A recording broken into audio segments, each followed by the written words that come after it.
Here in the northern Rockies, dark winter months are outlasted in basements, dens, and nooks, where kindred souls gather to share intel, swap fly patterns, and relive the memories from seasons past. This gathering spot, known locally as a February room, is the inspiration for this podcast. No matter the season, the door is always open to those with a fly fishing story to tell. Brought to you by CD Fishing USA, the North American distributor for Composite Development's fly rods and fishing accessories. Tech, precision, ingenuity, legacy. Go to cdfishing.us and follow us on Instagram, YouTube, and Facebook. Here's your host, Lauren Carnop, and this is the February Room.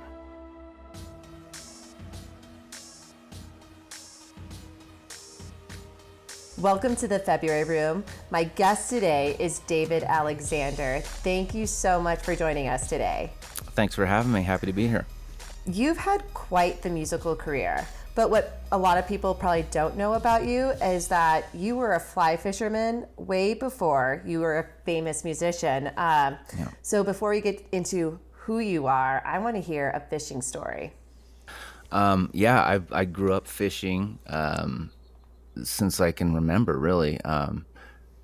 Mostly fly fishing, actually all fly fishing from the start. So it bled further into my life into spin fishing, which was just a road thing, but we can get into that. But I'd have to think, let's see, a good story that won't drag you along with boredom into an entire stretch of river with nothing. I was at a bachelor party. A friend of ours, you know him well, Andrew Houston, and then Justin Carnop is part of the story. He's a main part of the story.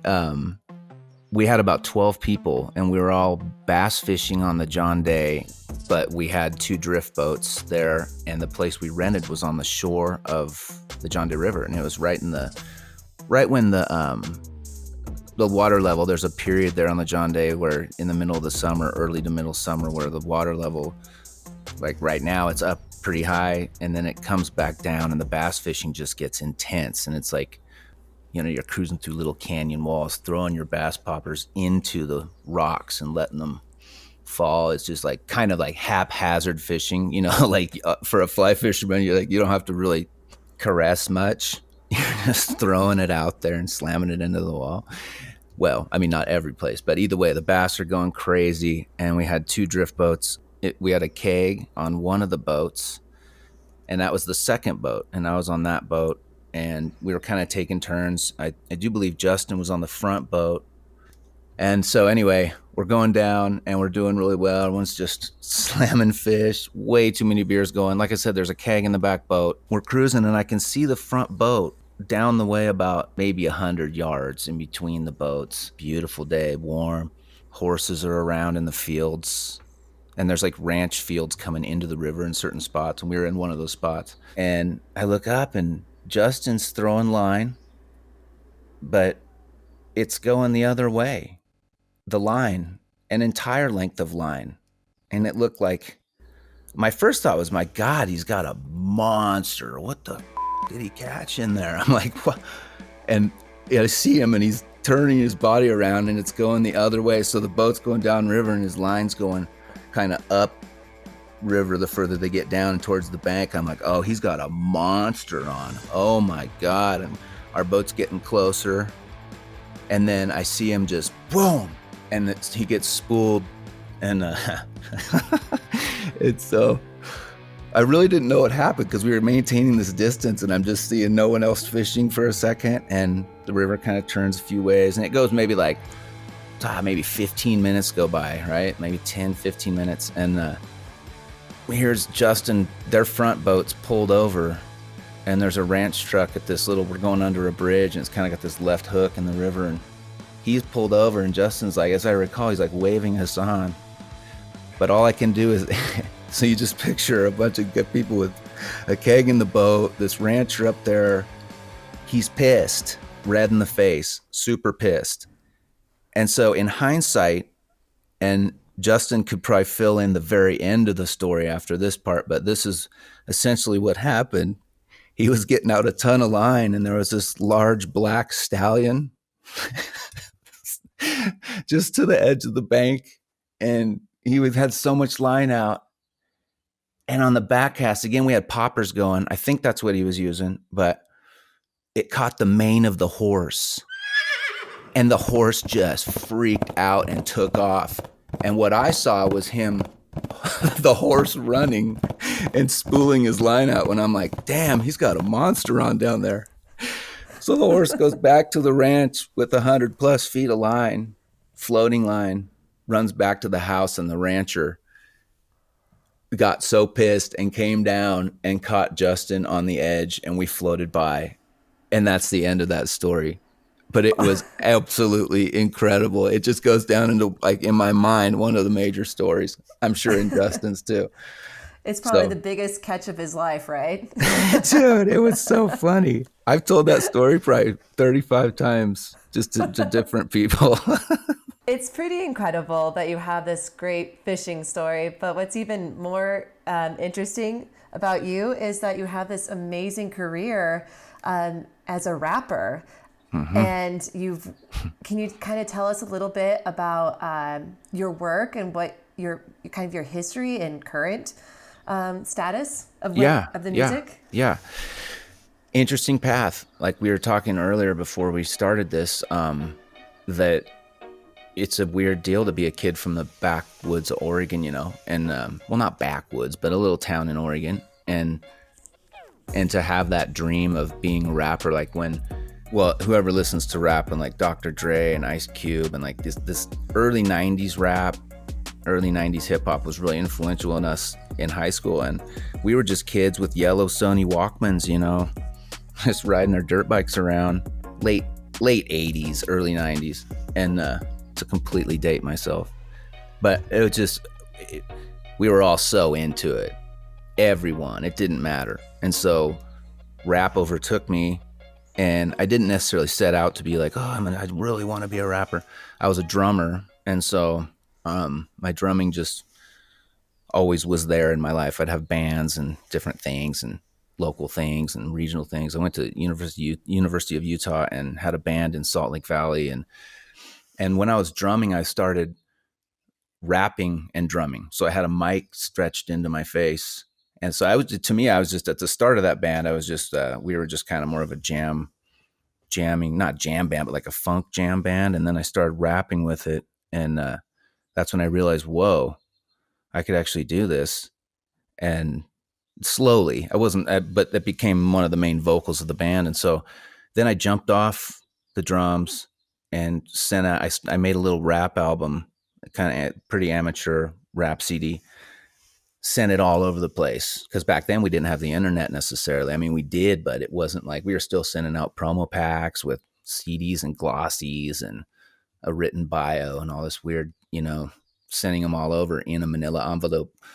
And I got signed to a company in Southern California, and that was that. And it was a weird deal, because once it happened, I was like, oh man, here we go. I really did this now. And so I've been flying since then to now, back and forth to LA, back and forth to everywhere, out of Redmond, Oregon, which is not far from where I live. So I've kind of maintained this. I've never moved. But yeah, it's been a really interesting zone. I've done tons of tours, lots of tour busing, tons of figure eights around the US, overseas, Japan tours. And it's been pretty exciting. And as of late, I've been doing, I joined a band called the Kottonmouth Kings about 2010, and kind of did my work within the band for about 8 years, and then bounced back out of the band in no ill way, just to tackle my solo career again, because I had a pretty broad solo career before I joined Kottonmouth Kings. And so now I'm back in that zone. I remember going to your concert when you were here, when you guys were at the Wilma. Yeah, at the Wilma. Yep. And it's interesting, and it was with the Kottonmouth Kings, and there's this persona out there where you're just, out there, and you got the music going, and you're jumping, and you just have this idea that this person must be on the go like that high, no pun intended, that high of just constantly on the go, but that is not at all. Like when we went to visit your place, I mean, you live a very, very isolated, quiet farm, huge acres, you have animals. I know. Why is that important to you? You know, I've just it's an interesting question because it's almost like I've been on the road so much and I mean, not during this pandemic, obviously, we can't even work till 2021. You know, there's no shows, there's nothing going on. We act like it's going to happen. It's not going to happen for a minute. But so all the things from literally when I went more national was like 2003. From 2003 on, I mean, all the stuff I did before it too had a role, but when you're on the road in a bus, just bumbling around a bunk, and it's just for like half the year, you know, or more on the road. I mean, it became so stressful for me. And it's still, I shape it now to like where it's comfortable, but boy, when you're forced to try and, you know, when you're really chasing hard and you don't necessarily know what you're chasing, but you're going and you're younger, it took a lot out of me. And then I found this property and I was like, oh man, this is perfect. You know, I need this, because I was looking at smaller pieces and things. And then I found this one. It just so happened to have a ton of acreage, and it's like a old ranch style setup, little cattle farm style setup. There's elk pouring through it, massive bucks. I mean, it's just way more than I could ever have imagined. Yes, there are rattlesnakes, and yes, there are black widows and strange, deathly insects and cougars prowling, but it's just absolutely amazing. And I think about the depth of it and I'm like, wow, this is much more than I asked for, but I needed it so much from all that touring that it's been a blessing. And yeah, it kind of has thrown me into just not thrown me, but into a different lifestyle. And it definitely has changed me. I mean, shit, I have to think about what I'm wearing. Muck boots and dirty pants all day. But at the same time, it's like a ranchy lifestyle, and I like it, and it's comforting to me, and it makes me feel like healthy inside, you know? It's kind of not that the music world doesn't, but it is rough out there, running hard. How did fishing in the outdoors help with your career into rapping? I mean, those somehow have to be intertwined, right? Yeah, I think it comes out, like a lot of the templates that I write, if you listen to my CDs, not every song. I mean, I do pose different, you know, views, but usually when I write a song, I write a template for the listener, and they can kind of place their own body in the template. And then so I kind of, not completely neutral rhymes, but a lot of them are, you know, backcountry ideas, living your life in the woods. Like a lot of my lyrics, if you like go through the whole catalog, you'll listen and be like, oh man, okay, this song. So on every record I write, there's at least 3 or 4 kind of down home backcountry vibe, not country songs, but just the style of lyrics that I'm writing. So yes, it has a big part to do with it. And it's almost subconscious too. So it's like I don't necessarily set out to do it all the time. I usually don't set out to do anything. It just kind of comes, but 3 or 4 of them end up being patterned around, you know, where I have lived and what I've done and how I've stayed out in the woods. Because again, the only way I've kept my sanity through all this is like, well, that sounds drastic, but it's helped me out to just live half my life in the woods, half my life on the road. Is there ever time when you are on the road that you can go out in the woods or go fishing? Yes. So, okay, this is a whole nother thing that I did. And I used to tour a lot with this guy. We were kind of a co-branded package. And so we would tour a lot together. And he used to like to bass fish. You know, he was from Vegas, and he's just a big bass fisherman kind of guy. You know what I mean? And I did. The only time I did was like that, like on the John Day, like a few times every year we'd get to fish the John Day. And I mean, I'd bass fish, but never really spin fishing that much. And so, so we toured a lot. There was like 5 or 6 years where he and I were just, I mean, we were on the road like 6 to 8 months out of the year, just completely touring at all times of the year. But anytime we could, whether it wasn't winter, we would make sure we like the way we planned the tour and tour routed it or managed the tour, we would stay on the outskirts in little campgrounds. And we would usually get a motorhome and buy a tent. So we go to Walmart at the top of every tour. I tried to bring a fly rod a few times, but I broke the thing and it was out of control. So we would just go to like the Walmart and get a Zebco pack, like with the little press reel thing, the little button. And we just used those lures in there, obviously get a few more and set ourselves up a little bit. But that's how we got through, and that's how we survived, honestly, the two of us, because we love to fish a lot. And it wasn't my ideal fishing setup, but we would go wherever, like we'd research, like we had tons of fans too. So we just hit up fans, like where's a good stretch of river or a good pond to go or whatever, where we can camp and set up our tent before tomorrow's show. So we do that kind of thing. And it went on and on and on. I mean, I can't even imagine. I can't remember how many times we bought Zebco packs at Walmart, but so yeah, it's kind of kept my sanity through the touring. Do you have a memory that kind of was like, wow, there was this one spot where me and my buddy went to, and it was like the most epic memory? Oh man, that was on the road? Yeah. There's a few different weird ones for sure, but like we noodled one time with this guy, took us out noodling, and we were in Missouri, and I'd noodled before, but he took us out to this weird pond. Well, it was a pond with a stream flowing in and out of it.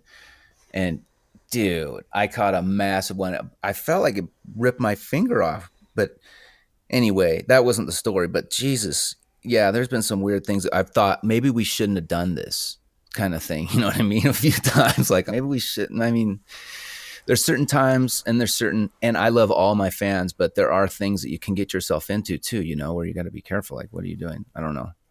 What if the guy jumped on us and smothered us out in the water?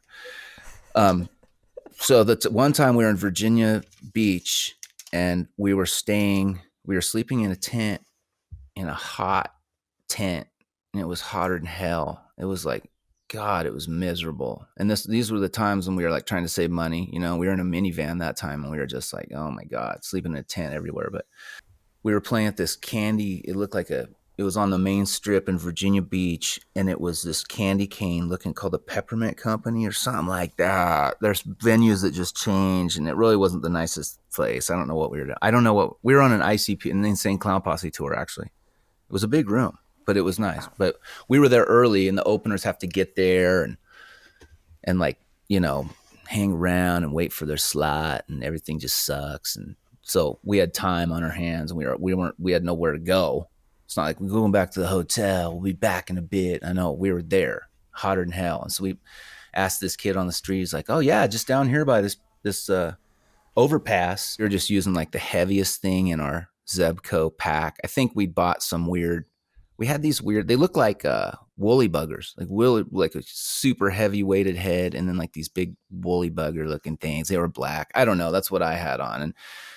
And we were throwing them at those things underneath this bridge and slamming these striped bass, and they were massive. And and then catching some other weird things. I honestly don't know what I should know, but I'm not even going to throw it out there. But we were right on the ocean. So there was just weird things happening under there, but it was epic. We were there till we went on stage. It didn't stop. We just kept and we were reeling up though. Like once we get them, we would have like 20 feet of, wall to get them up, and it was crazy. It was really crazy. But that was a road one. I mean, we've had a lot, like, I don't know, bear incidents and weird things.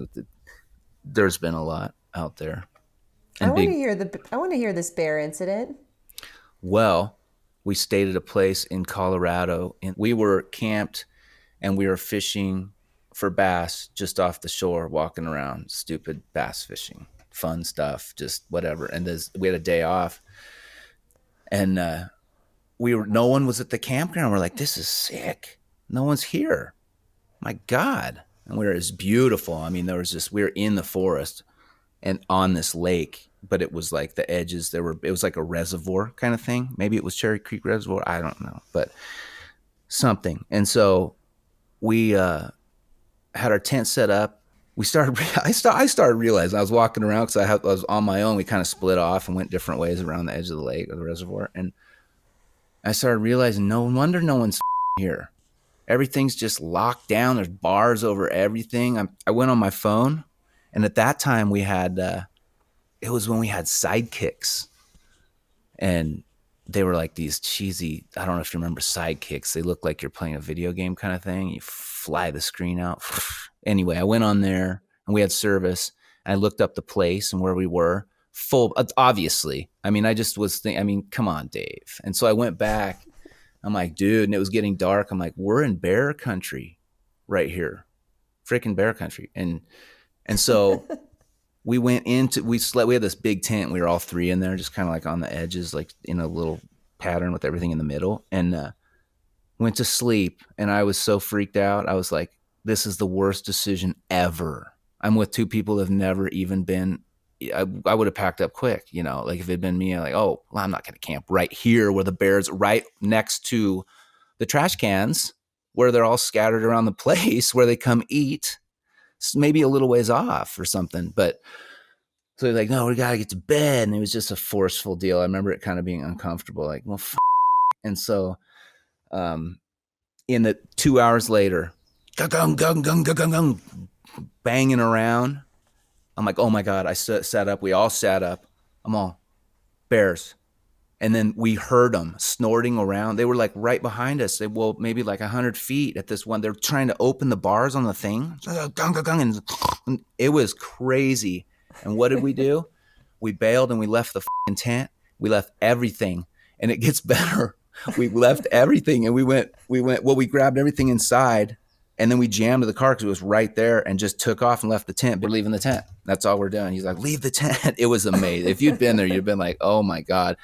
So some good things that come on the road, right? Is when you get the downtime and you get to kind of like have these great. Yes. And in hindsight, like we're doing now, it makes me feel like I hate memories coming up because as you get older, you're like, no, don't stop. Those are amazing. More, you know, like especially road stuff where you're in a city. I mean, you're just like, you don't get that opportunity every day, you know, to every city, every place. And you just really gotta, that's where my head is now. It's like, okay, recreate, you know, make it so again, because it's an enriching lifestyle. You don't have to do it all the time, but to be experiencing different towns and stuff, it's like I'm addicted to it in a way. So I almost thwart my memories off, like, no. Like some fun thing comes up, I'm like, might never happen again. Let's do God. So it's a weird thing. It's a blessing and a curse, kind of. Yeah. So you aren't planning on retiring anytime soon? No, especially not because, again, it's not a happy deal and I'm not proud of it, but I'm divorced, no kids. I'm a rapper.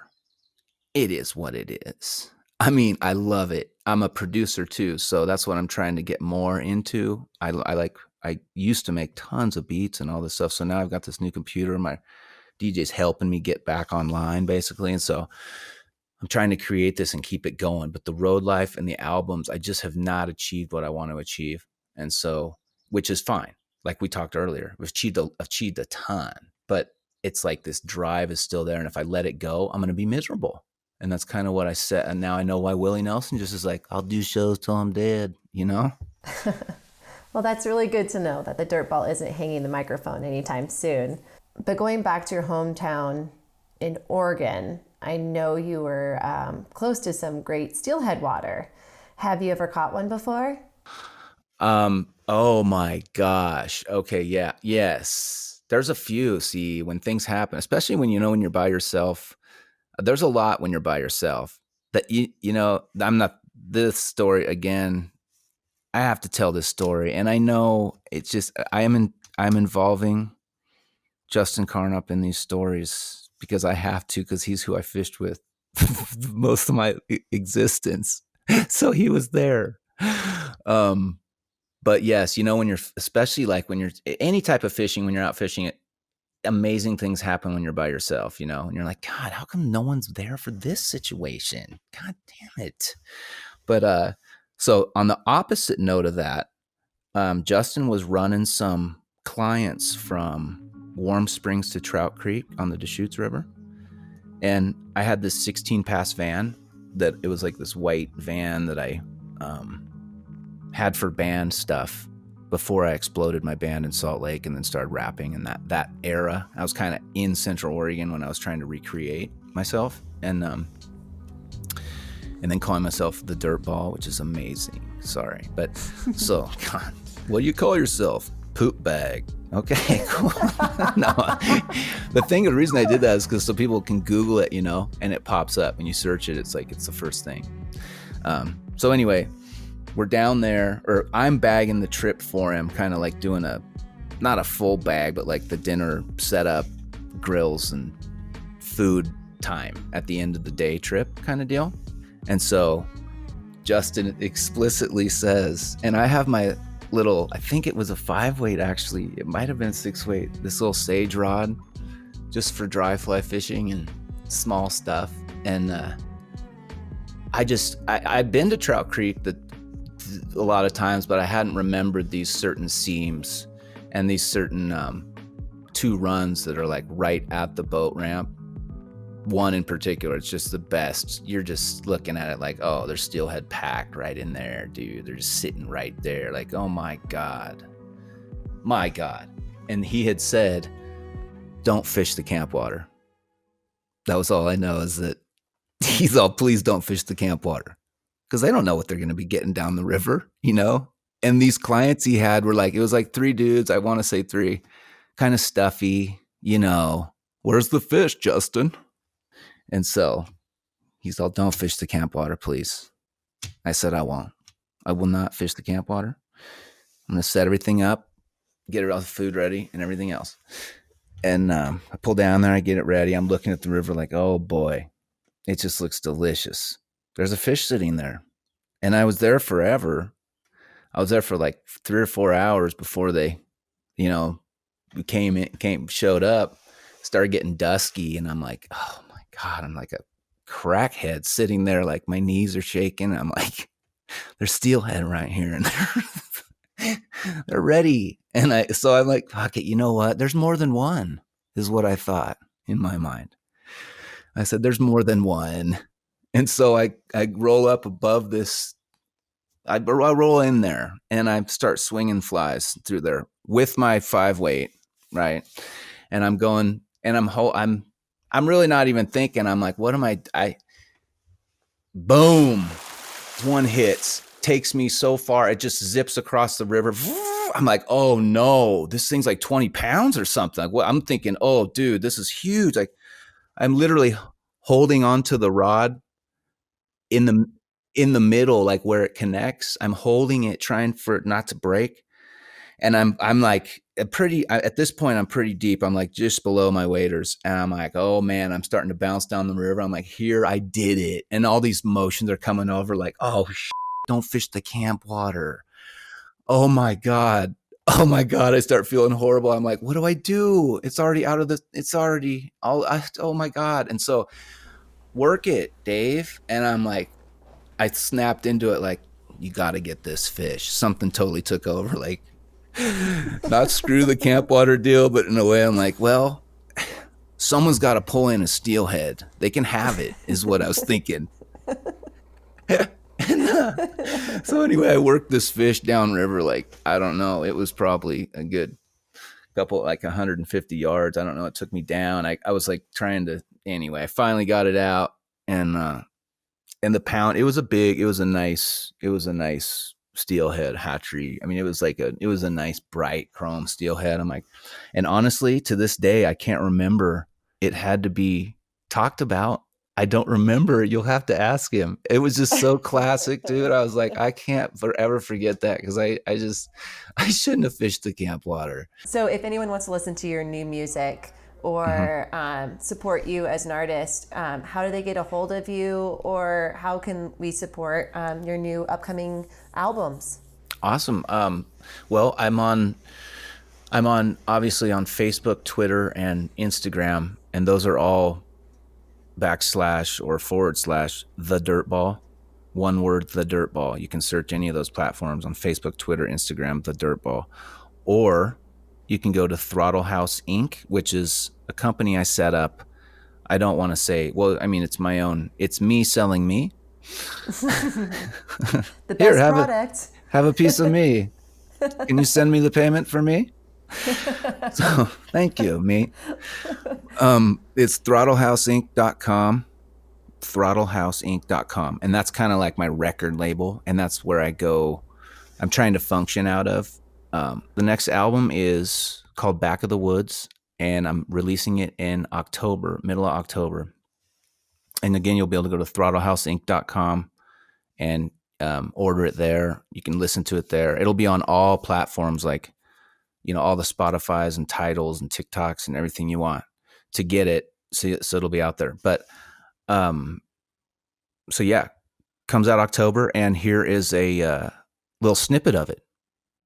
Hold up, raise your arms, let the party be you. It's high time we be having fun. That's all we got left to do. Hold up, raise your arms, let the party be you. This world we living like a bed of nails, gotta keep on pushing through. Party hard on one, tell me you wanna party, man. With me on two, do it, stay hustling. Get them on three, let's go, brother, let's go. Board on four, what time is it? For the inside scoop on the fly patterns we've discussed with our guest, check our blog for Flies of the February Room.